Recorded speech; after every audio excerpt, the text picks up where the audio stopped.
Bendiciones, un saludo especial para todos ustedes. Continuamos con nuestro tema, el llamamiento de Dios al ministerio. Hoy estaremos viendo la parte 3. Hemos visto en nuestra primera enseñanza cuando Dios llama.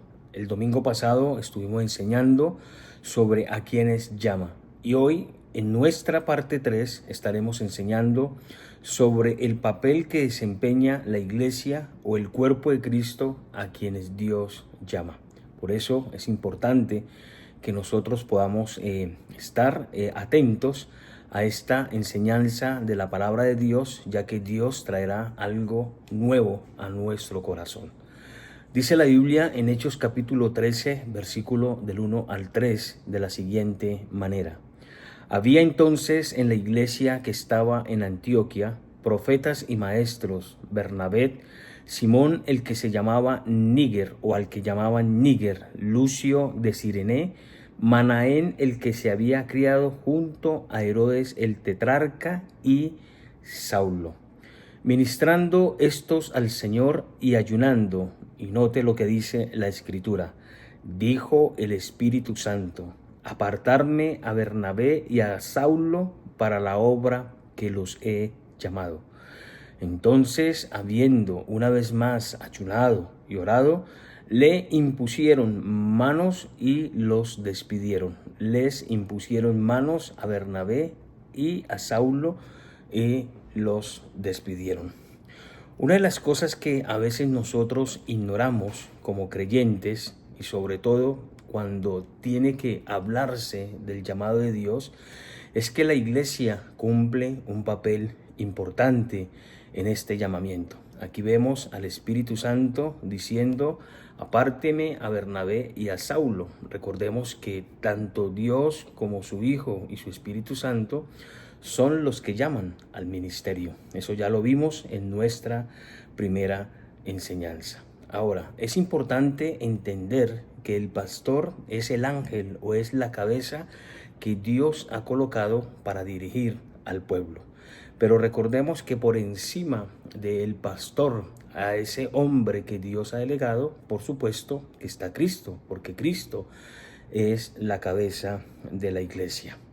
Y una de las razones por las cuales es importante estudiar este tema es que hoy estamos viendo que el pastorado se ha convertido como en un autoritarismo, como en algo autónomo. Quiero decir que una vez que Dios coloca al hombre, a esa persona que Dios ha llamado a dirigir la iglesia, esta persona se vuelve autónoma. Lo que me estoy refiriendo es a que ya inmediatamente este pastor empieza a gobernar la iglesia como si la iglesia fuera de él.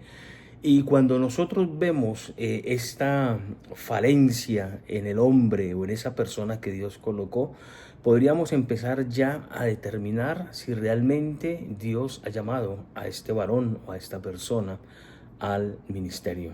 Porque si hay algo importante que nosotros aprendemos a través de la iglesia apostólica o de la iglesia primitiva, era la dirección que la iglesia tenía con referente a aquellos a quienes Dios había llamado o escogido a hacer su obra. Es importante, mis hermanos, entender de que la iglesia no necesita de un consistorio o de una junta directiva para gobernar o mandar al pastor. Porque a veces encontramos que los consistorios, las juntas directivas, prácticamente son los que terminan como mandando, como diciéndole al pastor lo que debe hacer. Pero no es así.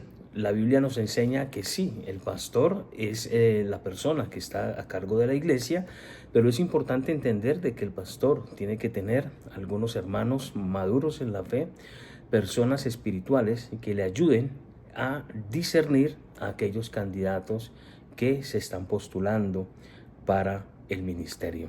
Recordemos, mis hermanos, que con la ayuda de Dios, con la dirección de Dios, con el discernimiento de Dios, vamos a hacer que esas personas a las que Dios ha llamado, y al darles nosotros la oportunidad y sobre todo la bendición de Dios sobre sus ministerios, vamos a ver que ese ministerio va a estar respaldado por Dios. Así que, mis hermanos, no estoy hablando de un grupo de personas que dirijan al pastor, que le digan al pastor lo que tiene que hacer, pero es importante que el pastor pueda aliarse, que el pastor pueda, mis hermanos, contar con aquellos hermanos maduros, una vez más lo repito, maduros en la fe, aquellos hermanos de confianza y sobre todo aquellas personas que son de oración, de ayuno, de intercesión y de clamor a Dios, personas que realmente se dejan guiar por su Santo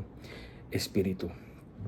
Mis hermanos, no es un invento mío, ya que esto es bíblico. La Biblia dice, mis hermanos, aquí en Hechos capítulo 13, que el Espíritu Santo habló a la iglesia de apartar a estos dos hombres, a Bernabé y a Saulo, aunque vemos, mis hermanos, que habían otras personas o otros candidatos, pero Dios dispuso a través de su Espíritu Santo que fuera Bernabé y Saulo. Una vez que el Espíritu Santo habló, la iglesia vuelve a orar, a ayunar, y ya una vez confirmado, lo que hace la iglesia es imponer sus manos, darle la bendición a estos dos varones para que puedan salir a ejercer el ministerio. Los despiden para que ellos puedan ir y predicar la palabra del Señor. Ahora, ¿por qué es importante entender que la iglesia, que el cuerpo de Cristo desempeña un rol importante dentro de aquellas personas a las cuales Dios, Jesús y su Espíritu Santo han llamado para la obra? En primer lugar, mis hermanos, es importante porque el ministerio no se hereda.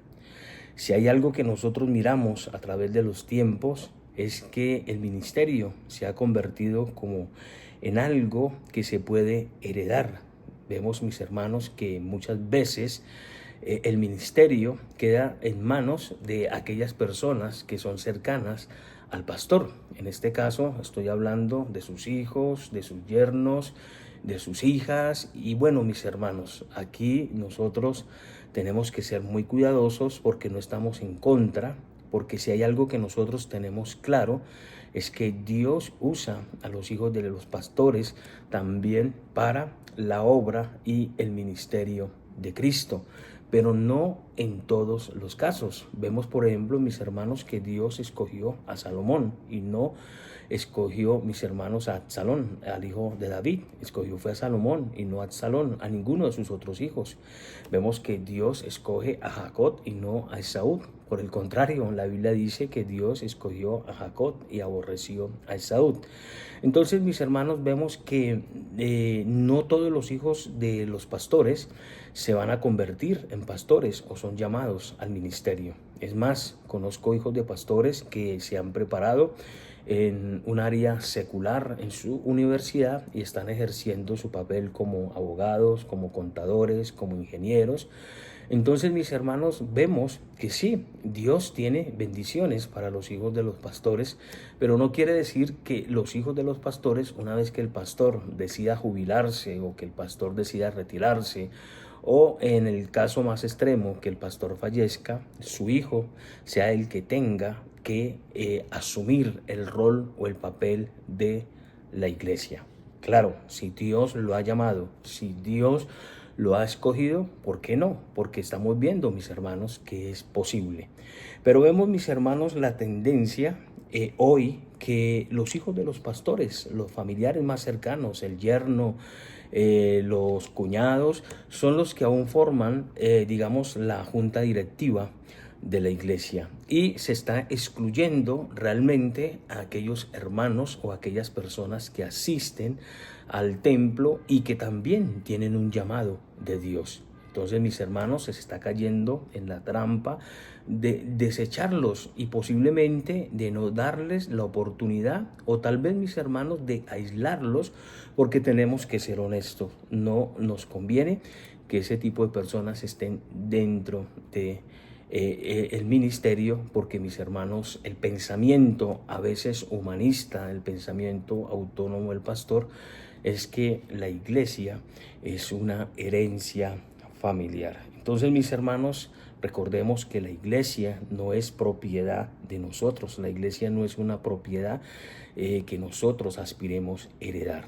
Si hay algo importante de entender es que Dios a través del cuerpo eclesiástico, porque esa es la palabra, eclesía, viene de iglesia, es que la iglesia ejerce un papel importante a quienes llama Dios. Es más, los que van a dar testimonio y fe de que esa persona es apta para el ministerio es la misma iglesia, porque la iglesia conoce a ese candidato, conoce si realmente Dios lo usa, conoce su testimonio, conoce su labor aún dentro de la iglesia. Entonces, mis hermanos, la iglesia pertenece a Dios y no pertenece a nosotros. Entonces, recuerden, mis hermanos, que no estoy excluyendo a los hijos de los pastores o algún familiar. Si tiene el llamado, la iglesia dará testimonio y Dios a través de su Espíritu Santo, al igual que la iglesia de Antioquía, traerá esa convicción y esa dirección de ese nuevo candidato.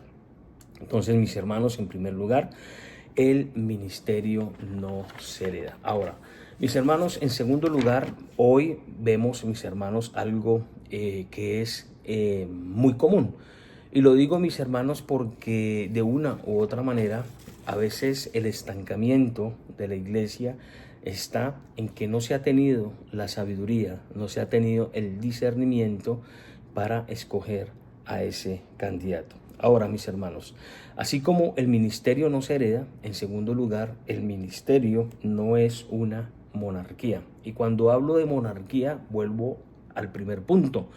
Cuando se habla de una monarquía, estamos hablando de un rey, de sus hijos que son príncipes y de todos sus familiares que vienen a través de su genealogía y que se van a convertir en un futuro, en los futuros reyes. Entonces, mis hermanos, eso no es la iglesia. La iglesia no es una monarquía donde el hijo, donde el yerno, donde el cuñado, donde los nietos van a heredar, mis hermanos, el ministerio. Hoy vemos no iglesias, hoy vemos pequeños reinos. Y estoy hablando, mis hermanos, no a manera de crítica, no a manera, mis hermanos, de ir y condenar a las iglesias. Pero creo que usted y yo somos testigos de que muchas veces la iglesia se ha convertido en eso, en un pequeño reino donde, mis hermanos, los que van son los plebeyos y los que dirigen, mis hermanos, son los reyes. O sea, mis hermanos, se convierte esto como en escalafones y realmente las cosas no son así. Entonces, mis hermanos, sí, vemos iglesias que son pequeños reinos donde hay una monarquía, donde solamente la línea familiar es la que puede heredar el ministerio. Mis hermanos, la Biblia nos dice que a la familia del pastor Dios constituyó apóstoles, profetas y evangelistas. Lo dice con referente a la iglesia en general. Entonces, mis hermanos, muchas veces estamos viendo eso. En primer lugar, vuelvo y repito, el ministerio no se hereda, pero tampoco el ministerio es una monarquía, porque, mis hermanos, no se trata de eso. Y este es un problema muy común porque, como siempre he dicho, hay intereses creados. Muchas veces, mis hermanos, la motivación no está en ejercer el pastorado como Dios lo ha ordenado. El pastorado va más allá, mis hermanos, de dirigir una iglesia o de estar enfrente de una iglesia. El pastor tiene muchas cosas en las que debe enfocarse, mis hermanos, como la visitación, como la consejería, mis hermanos, como la visitación, mis hermanos, a las clínicas, a las cárceles y sobre todo, mis hermanos, en lo que nosotros llamamos el crecimiento y la madurez de los hermanos que están iniciando. También el pastorado tiene que ver con la preparación, con la formación de esos nuevos candidatos al ministerio. Desafortunadamente, lo que hoy encontramos son intereses creados, mis hermanos, y lo triste es que muchas veces las arcas de la iglesia, las entradas, mis hermanos, de las donaciones o lo que comúnmente llamamos como ofrendas y diezmos, son administrados por la familia pastoral. Entonces, mis hermanos, yo creo que aquí es donde nosotros debemos entender que la iglesia el cuerpo de Cristo, y los hermanos maduros y más cercanos al pastor, o esa junta, entre comillas, es los que deben, mis hermanos, pedir la guianza del Señor a que el ministerio que se está desarrollando se está haciendo, mis hermanos, dentro del propósito y el plan perfecto de Dios. En tercer lugar, mis hermanos, con referente a este tema, es que, mis hermanos, decidir por nosotros mismos y no dejarnos guiar por la preciosa voluntad de Dios puede estar, mis hermanos, quitándole la soberanía a Dios. Recuerde que Dios es soberano, Dios es el que decide. Estoy hablando en el tercer punto. Estoy diciendo, en primer lugar, el ministerio no se hereda. En segundo lugar, el ministerio no es una monarquía. Y en tercer lugar, estoy diciendo que decidir por nosotros mismos quiénes son los candidatos y no dejarnos guiar por la voluntad de Dios es quitarle a Dios su soberanía. Dios es soberano, Dios es el que decide, y en este asunto nosotros somos responsables y nosotros daremos cuenta al Señor. Hoy muchas iglesias, mis hermanos, no existen, o muchas iglesias, mis hermanos, ya no están, y si están funcionando mal, simplemente por la razón sencilla de que no hemos permitido que sea Dios el que dirija la iglesia. Es más, lo hemos dejado fuera. Por eso, mis hermanos, Apocalipsis 3:20, he aquí yo estoy a la puerta y llamo. Este es un texto que habla no al impío. Lo podemos utilizar al impío como el llamamiento de Dios a abrir la puerta de su corazón. Pero el contexto está en una iglesia que está, mis hermanos, enfocada en la actividad, está enfocada en otras cosas, está enfocada en programas, pero han dejado a Dios fuera, han dejado a Jesús fuera. O sea, Dios está tras las puertas de esa iglesia. ¿Por qué? Porque Dios no es soberano, porque Cristo no tiene el control de esa iglesia. Entonces, hermanos, aquí hay un peligro en que nosotros podamos, mis hermanos, no permitirle a Dios que sea soberano. Y como Dios es soberano, lo que va a traer Dios cuando tomamos una decisión inapropiada, cuando tomamos una decisión sin contar con su perfecta voluntad, va a ser el fracaso, va a ser el estrellato. Y cuando hablo estrellato, estoy hablando de estrellarse, no de estrella, sino de estrellarse. ¿Por qué? Porque, mis hermanos, todo lo que Dios no dirija, en todo lo que Dios no tenga control, mis hermanos, las cosas no van a funcionar. Por eso es importante, en tercer lugar, saber que nosotros no podemos ser autónomos. Recordemos lo que dice Hechos 13. Recordemos, mis hermanos, que la iglesia estaba en oración con aquellas personas que ejercían el ministerio como profetas, maestros. Y la Biblia dice, mis hermanos, que estando allí en oración, el Espíritu Santo habló a la iglesia, y una vez que el Espíritu Santo habla, ellos vuelven a orar, a ayunar, a pedir la dirección de Dios, y una vez que el Espíritu Santo confirma el llamamiento de estos dos hombres, es donde la iglesia puede imponer las manos y enviar a estos hombres a desarrollar su ministerio. En conclusión, también quiero decir, mis amigos, mis hermanos en Cristo Jesús, que el púlpito es sagrado. El púlpito, mis hermanos, no es para cualquiera. La Biblia dice que Dios no puede ser burlado.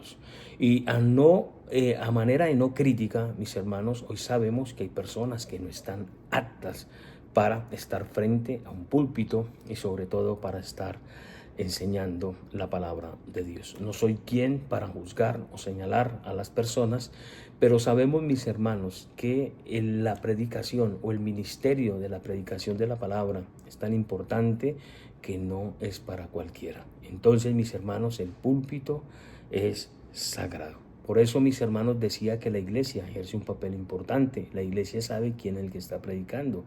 La iglesia sabe que si es el hijo del pastor, mis hermanos, la iglesia sabe si tiene buen testimonio, si es una persona sociable, si es una persona, mis hermanos, que realmente es digna de admirar dentro del desarrollo del ministerio de la iglesia. Por el contrario, si es una persona activa, orgullosa, si es una persona prepotente, si es una persona antisocial es que no es sociable con los demás, entonces, mis hermanos, podemos ya empezar a deducir que por más hijo de pastor, por más hijo de líder, posiblemente, mis hermanos, no es el llamado o no es el candidato para colocarse al frente de una iglesia. Entonces, mis hermanos, por eso tenemos que tener el discernimiento, porque hay pecado oculto, hay hábitos oscuros, hay vicios, hay manías, hay cosas, mis hermanos, que realmente a Dios le desagradan.